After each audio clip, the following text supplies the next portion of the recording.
జూపల్లి కృష్ణారావును కలిసి మాకేం కావాలనో అడగాలి, వెంకటరెడ్డి దగ్గరకు పోయి రోడ్లు అడగాలి. మరి మీరు గట్లాంటోని ఎన్నుకుంటారా, వాళ్ళు కనిపించగానే కాళ్ళలో కట్టెబెట్టుతోని ఎన్నుకుంటారా? మీరు ఆలోచన చేయరు, మంచి ఆలోచన చేయరు.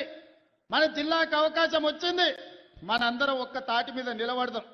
ఏమైతుందా 10 ఏళ్ళు పార్టీలు పక్కన పెడదాం, మనందరం ఒక్క మాట మీద నిలబడదాం.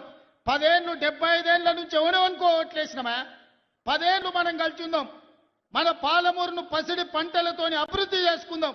మన పాలమూరుని విద్యలో ముందు ఉండేటట్టు దేశానికి ఆదర్శంగా ఉన్న జైపాల్ రెడ్డిని ఇచ్చిన పాలమూరు ఇది. మొట్టమొదటి ముఖ్యమంత్రి ఇచ్చిన బూర్గుల రామకృష్ణారావుది ఈ జిల్లా. ఈనాడు మీ బిడ్డ తెలంగాణకు బాధ్యత వహిస్తుంది.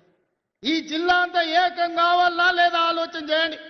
వారినో వీరినో ఎవరి మాటలో నమ్మి ఫుల్లుకో ఆపుకో ఫుల్లుకో మనం ఓటేమనుక నేస్తామంటే తప్పని గోస. ఇక వాడు పెట్టే తిప్పలు లెక్కకు మించినాయి.